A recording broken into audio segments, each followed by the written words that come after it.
as well this Monday evening, and on the app, your smart speakers, and on the website. And a football theme continuing on the show this evening, but we're going to talk to someone who is making his name as a ref across Wales. He's been doing it for coming up to 20 years as well. Tom is from Clarveson Road, Tom Bevan, and he's with us now. Evening, Tom. How are you? Good evening. I'm very well, thank you. Listen, it's great to have you on the show, and it's good to get a ref's perspective and just to hear a bit about your story, really. You've been doing it for some time. What made you go from playing to wanting to be a ref? So when I started refereeing, I was about 17. I'd done a lot of youth games when Haverfordwest were playing in the McWhirter League all those years ago. And then I played for Clarveson Road on Saturday. Then I had 2 incidents in the space of about 4 weeks playing in goal for Clarby. Home to Johnston, I had a knock to the head playing in goal, which I ended up in hospital. And then about 4 weeks later, virtually exactly the same thing again happened down in Tenby, and I ended up in hospital with concussion. And then the following day, or a couple of days after, I received an email from the FAW appointing me to the FAW Cup, a second round game between Newcastle Emlyn and Uwick, Cardiff, as they were now, Cardiff Met, on the line. So I spoke to a couple of refereeing colleagues, and with the injuries I had, I thought, well, I'm still young enough. Let's give it a go, and that's where it all sort of took off from then. And it's really grown, hasn't it? Because you were saying at the moment you're reffing up to Cymru North and South level. I know you're keen to move up into the Cymru Prem as well. What's that kind of step up been like, and has it got tougher as you've moved up the pyramid? Yeah, so I was very lucky. Not long after, probably after 2 years of refereeing, I was lucky enough to get a place on the refereeing West Wales Refereeing Development Group, which was run by Mark Whitby, who still plays a big part in the refereeing team in Wales. And at the end of those 2 or 3 years that I was on there, I was promoted then to level 2, which at that time meant you refed in the Welsh League Division 1, 2 and 3, but you also ran the line in the Welsh Premier. So got to run the line up in places like Rhyl, Bangor, done some cracking games up there. When the new gradings came in then, and you had to decide whether you're going to do refereeing or assistance as a speciality, I decided to go down the refereeing route. So then you had to make that decision. So I took the refereeing route, and I've probably been, I'm not far off 12 years now, I think, at tier 2 level in the Cymru South. Excellent. Let's go to the guys in the studio. Fraser. Yeah, Tom, good to see you again, mate. You mentioned there 12 years in tier 2, 20 years as a man in the middle, so to speak. What's been the biggest change over the last 2 decades since you started out in it for you as a referee, Tom? Biggest change is, there's been quite a few of them. Technology is probably one of them, and sort of methods of refereeing. So back in the very beginning, buzzer flags had just about got down to us. So, as an assistant referee, you have, the referee wears a pack and the vibration if you press the flags. That then progressed. Then the foam come out then for marking out 10 yards. And now the comm sets. So we first had the communication sets in the Welsh Premier League probably 5-6 years ago. But now they've become readily available, and we use them in tier 2, which makes a massive difference. It's hard with them to remember that they're an aid, not to be relied upon, because sometimes you'll be reffing and your comms will just drop out. Then you're reverting all the way back to the proper old-fashioned way of reffing. But that's probably the biggest change I've seen, with obviously law changes along the way. Something else that has changed the dynamic, not just for referees, obviously for players and coaches as well, but certainly changed the dynamic of how football is discussed, is social media.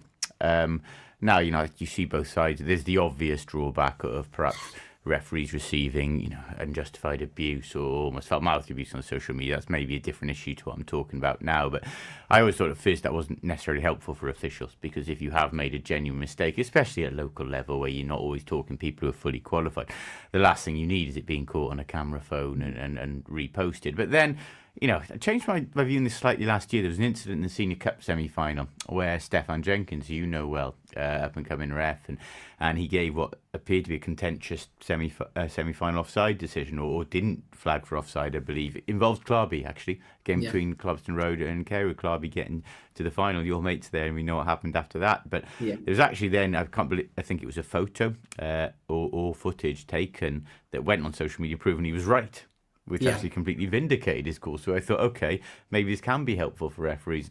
Is social media something, as officials, you're all now very, very aware of, or is it something you just have to choose to ignore? Absolutely. It's a massive part of the game, really. There's a few instances throughout my career where I've been on the end of some unsavoury stuff. Some clubs post it. There's been people who've I'm on Twitter, but I'm not a massive sort of user of it. But someone had actually searched me down on it after a cup game, a North Walian team, and just sent me a tyrant of abuse.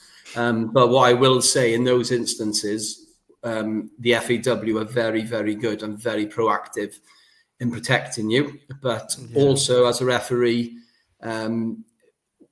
you've got to be very careful of your opinions you put out there across the footballing sort of, and especially refereeing maternity, because they're also monitored as well. There's been a number of referees who've been suspended, disciplined because of comments made on social media.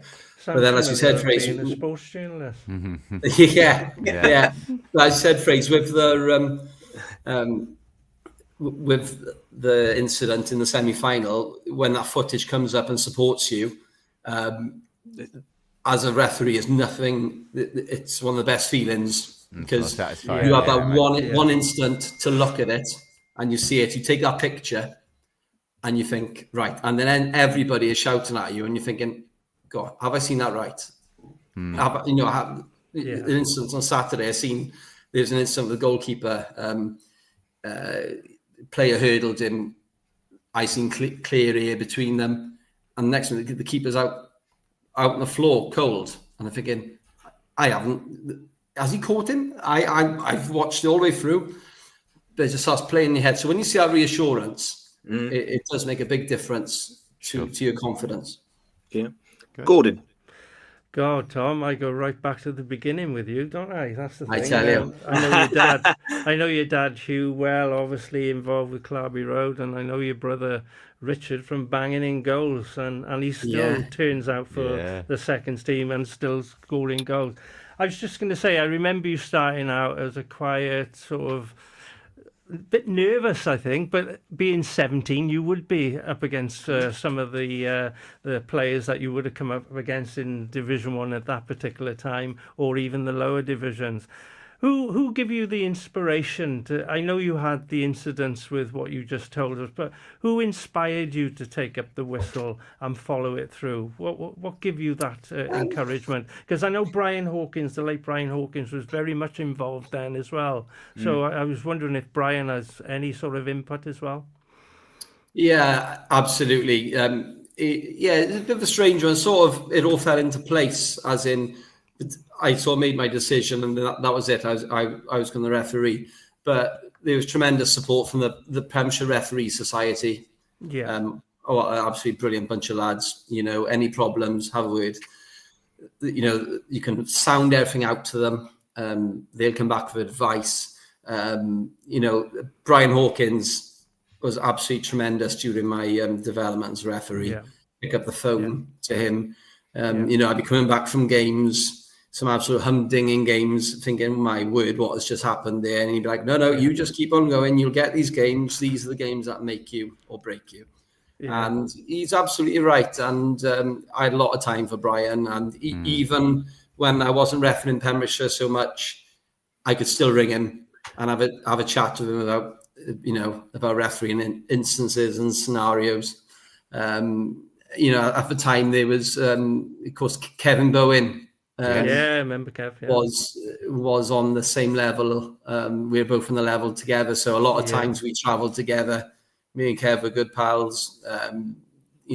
Sounding things off each other's games because we both be reffing in different parts of South Wales and with different assistants. A lot of the time now we seem to travel as a team.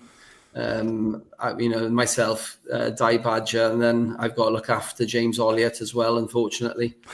But somebody has to at the end of the day. I'm just talking about Pembrokeshire, Tom. Obviously, you have a close association with the Pembrokeshire Referee Society. I was just thinking, the holy grail for all Pembrokeshire referees is to referee a senior cup final. I do recollect, unless my memory's completely gone, you did do that, didn't you? I did indeed. And if you did, what year was that? And who were you refereeing, so it can jog my memory?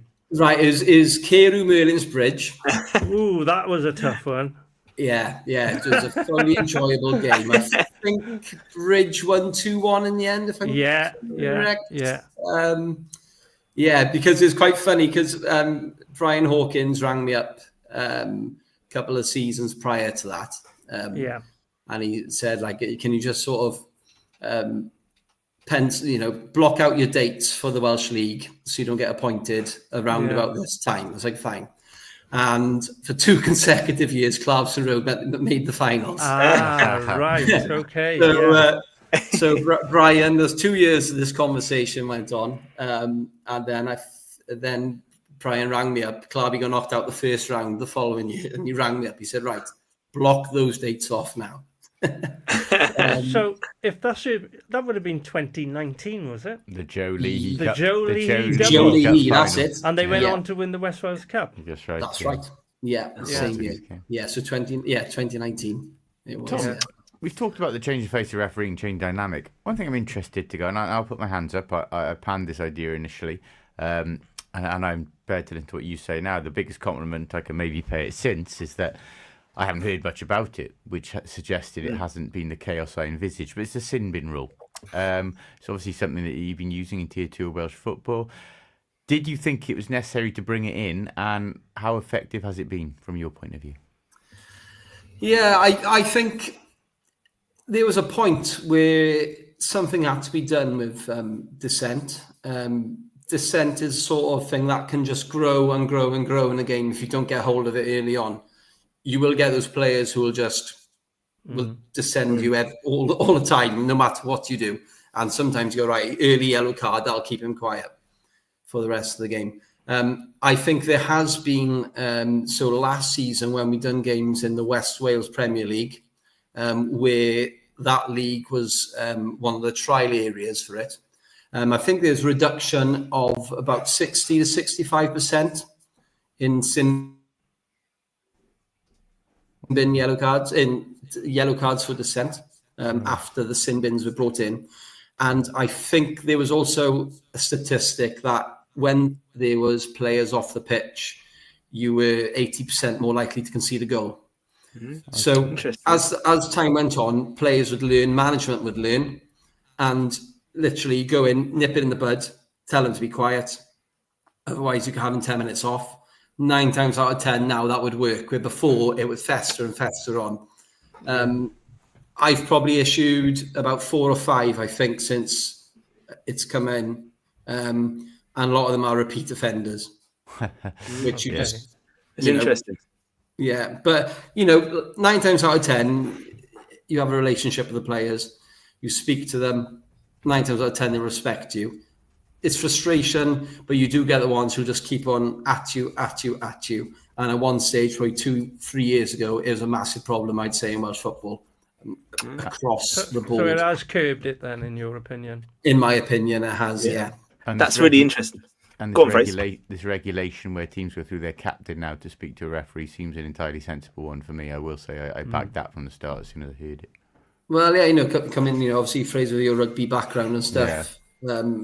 And, coming through there is proven. I think he got trialled at the Euros last year. And that's when the FAW brought it into Tier 1 and Tier 2 at the beginning of this season. A lot of players are aware of it. And that's what I think as well, with the FAW bringing the criteria out and saying what's happening, the players listen to it. Like, as in Penryn Coch last Saturday in the Welsh Blood Service Cup, and the coach came up to me. He said, "What's this about this new law about coaches, players talking to captains only?" And I said, "It's been for you." I said, "It's been in from the beginning of the season." And he said, "First I've heard about it." No, I said, "It's been in Tier 2 since the beginning of the season." So whether it wasn't communicated as well to Tier 2 at the time, but it's only the last couple of weeks they've been speaking about it. But yeah, I think it does help the situation where you have a lot of mobbing of decisions, which FAW and FIFA and UEFA are very keen to stamp out because of the image it gives the game. You look at the Premier League, big decision, bang, there's a pile of players around them. And that sort of thing just filters down to the younger players through all the leagues, and I think it's acceptable. Tom, let's just finish with a couple more. We've had a couple of questions come in as well, which, if you don't mind, we'll put to you if you've got a bit of time. One is on technology, because VAR is coming into the Cymru Premier, isn't it, next season? What's your view on how that's working, and the fact that it's coming to the Welsh Premier? How do you see that working here? Yeah, so the VAR Lite, I believe, is coming into the Welsh Premier League. There's been a lot of the lads in Tier 1 have been doing a lot of training with regards to it. I think it's going to be a massive step up, and it's going to be a massive change in sort of protocol for refereeing and how decisions are made and sort of discussed. That's going to be a big difference. With the light system, I'm not. I've been accustomed to some of the emails and discussions in some of our in-service training days. But what I understand is there's certain decisions that will be given. It's not the full VAR system, but it will aid the referee during their games. Again, VAR, it's Marmite, isn't it, really? Perhaps a lot of people, I think it's been, in a way, quite refreshing this weekend to see it not used. Massive contentious issue, really. Some people say it spoilt the game. Some said it's a great aid to the game. My personal view is I think any help a referee can get to get to the right decision, where they shouldn't be pressured to do it. Just because you've gone to an on-screen review or whatever, doesn't mean that you have to turn that over. It's all about the angles, and on the football pitch, you can just be 2 or 3 meters out of position or a different position.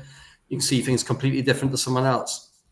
So I think it is a good thing if it's used properly for certain decisions. Yeah. All right, one to finish then, Tom. Okay. Refereeing nearly 20 years, most peculiar thing you've ever had to do on the football pitch as a ref, either a decision or strangest thing you've seen? You must have seen some stuff over the years. Strangest decision. There hasn't, believe it or not, there hasn't been too many stupid things happen to be perfectly honest. How about one where, has there been one where you've had to almost question like your interpretation of a rule or something? You're asking yourself a question all the time. Did I see that right? There's one instance about 4 or 5 years ago. It was just when the Cymru South come in, and I think I was down in I think it might have been Avon and again, yeah. And I think it was towards the end of the game. It was 1-1, and this boy had a shot, and all of a sudden, I see this boy dive across the goal, tip the ball low down round the corner of the post. And I thought, my God, that's a hell of a good save. And everybody's up in arms, and I can see the goalkeeper still stood in the penalty spot. And it just suddenly dawned on me that wasn't the goalkeeper. And then but I was thinking, oh my word, who on earth is it? But so I blow the whistle, give the penalty, and the boy come running out to me. He goes, "I never touched it." Like, right, you knew. If he'd just been quiet and walked away, I would have been in a lot of trouble trying to work out who it was. He hung himself out to dry. Oh, good stuff. Well, listen, it's really good to have you on, Tom. Thank you very much for joining us. It's great to chat, and it sounds like you're still loving it as well after all these years. And you'd encourage people to take it up in the same way you did all those years. Absolutely. If any, in Pembrokeshire we've got some good referees up and coming through the leagues as well. Yeah, that's right. No. The World's Your Oyster refereeing, you can go on to so many different things. It's important to, get your foot in the ladder, be firm, have a firm word with people, good, strong whistle, and make your way up the ladder. Good stuff. I recommend it to everybody. Yeah, that's it. Ref with a smile as well. I think that's the way to do it. Absolutely. That's half the battle. Thank you very much indeed. We're going to come back for the final part of Pure West Sport next. Pure West Sport Show.